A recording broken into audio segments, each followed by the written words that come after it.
Hello అందరికీ welcome to my YouTube channel. Part 1 video చూసిన తర్వాత ఈ పార్ట్ వీడియో చూడండి.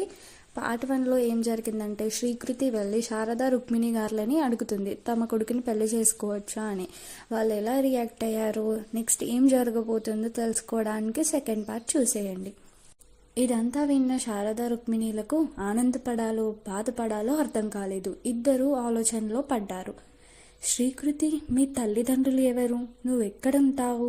నీ వివరాలు ఏంటి? నువ్వు ఇలా పెళ్లి చేసుకోవడం మీ వాళ్ళకి ఇష్టమేనా అని అడుగుతుంది రుక్మిణి. నేను ఒక అనాథనండి. చిన్నప్పటి నుండి ఏ తోడు లేకుండా పెరిగాను.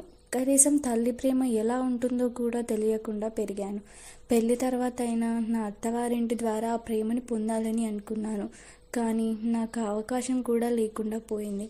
చిన్నప్పటి నుండి నాకంటూ ఒక కుటుంబం ఉండాలని కోరుకున్నాను. కానీ నా ఆశలన్నీ నిరాశలుగానే మిగిలిపోతున్నాయి. కొద్ది రోజుల్లోనే నేను చనిపోబోతున్నాను. నాకున్న కొద్ది రోజులైనా నేను కోరుకునే విధంగా బ్రతకాలని ఉంది. అందుకని నేను మీ అబ్బాయిని పెళ్లి చేసుకుంటానంటున్నాను. కేవలం నాకంటూ ఒక కుటుంబం ఉండాలని కోరుకుంటున్నాను.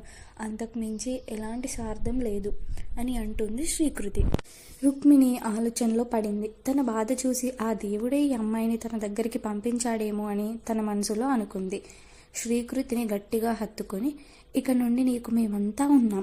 నా కొడుకు జాతకంలో ఉన్న దోషం తెలిసిన తర్వాత ఈ కాలంలో ఎవరు నమ్ముతారులే అని అనుకున్నాను. కానీ ప్రాణం కదా, ఎవరు ధైర్యం చేయలేకపోయారు. అలాంటిది నువ్వు నా కొడుకుని పెళ్లి చేసుకుంటా అంటున్నావు. పుట్టుక చావు మన చేతుల్లో ఎలాగూ లేదు. నువ్వు బ్రతికినంత కాలం నిన్ను నా కన్నుల్లో పెట్టి చూసుకుంటాను. నీకు మాటిస్తున్నాను తల్లి, మీ అమ్మని నమ్ము. ఈ కొద్ది రోజులు నువ్వు కోరుకున్న విధంగా నీ జీవితం ఉండబోతుంది. నువ్వు కోరుకున్న దానికన్నా ఎక్కువ ప్రేమని నేను నీకు అందిస్తాను అంటుంది గట్టిగా హత్తుకొని రుక్మిణి. అలాంటి దోషాల మీద నాకు నమ్మకం లేదు. ఏదైతే అదే అయ్యింది. చివరకు ఆ దేవుడు నన్ను ఈ విధంగా కరుణించి నాకు కమ్మని ప్రసాదించాడు. నాకంటూ ఒక కుటుంబాన్ని ఇచ్చాడు అని అంటుంది శ్రీకృతి. ఇదంతా వింటున్న శారద ఇలా అంటుంది.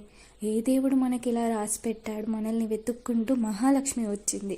ఈ రెండు జీవితాలను ఆ దేవుడు ఏ మలుపు తిప్పనున్నాడో హరహర అంటుంది శారద. ఇంతలో బోరుమని వాన పడుతుంది. తల్లి, నువ్వు ఇక్కడి నుండి ఎక్కడికి వెళ్తావు? అమ్మా నాన్న ఎవరూ లేరంటున్నావుగా అని అడుగుతుంది రుక్మిణి. బయట హాస్టల్లో ఉంటానండి అని చెప్తుంది శ్రీకృతి. ఇంకా ఆ హాస్టల్లో ఎందుకమ్మా? మా ఇంటికి వచ్చేసి నీకు అమ్మలేని లోటు లేకుండా చేస్తాను.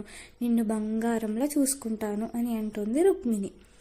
కాసేపు ఆలోచించి, సరే అత్తయ్య గారు, వస్తాను పదండి అంటుంది శ్రీకృతి. ఇంతలో బస్ రానే వచ్చింది.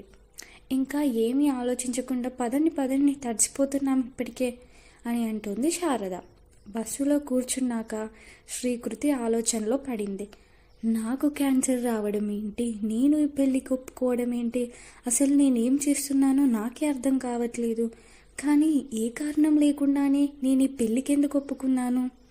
అసలు ఆ క్షణాన నా నోటి వెంట ఆ మాటలు ఎందుకు వచ్చాయి? అసలు ఒక గంటలో నా జీవితం ఎలా మారిపోయింది ఏంటి? అసలు అబ్బాయి పేరు, అబ్బాయి క్యారెక్టర్ ఏది తెలియకుండా నేను ఎందుకు ఒప్పుకున్నాను?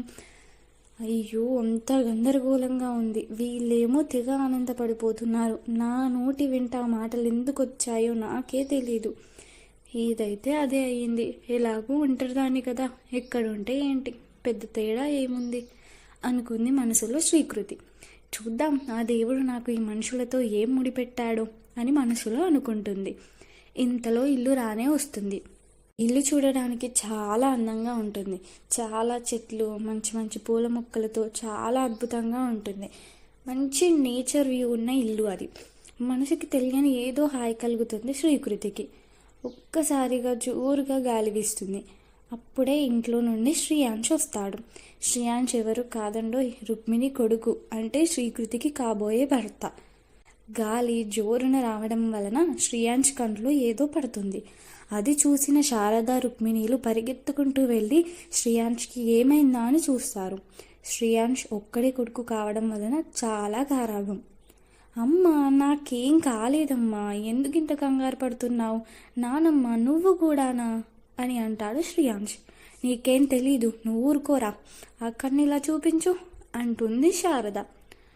అబ్బా ఊరుకోండి, మీరిద్దరు మరిను ఒకరిని మించి ఒకరు గారాబం చేస్తారు అని అంటాడు శ్రేయాంష్. రే నిన్ను అంటూ ఒక మొట్టికాయ వేస్తుంది రుక్మిణి. అంతలో ఏదో ఒక పెద్ద శబ్దం. శ్రేయాంష్ అమాంతంగా వెళ్ళి శ్రీకృతి చేపట్టుకొని లాగుతాడు.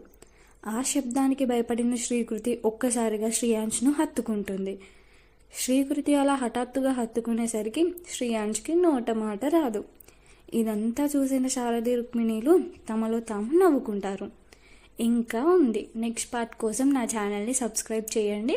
అలాగే స్టోరీ ఎలా ఉందో తప్పకుండా కామెంట్ చేయండి. Bye bye.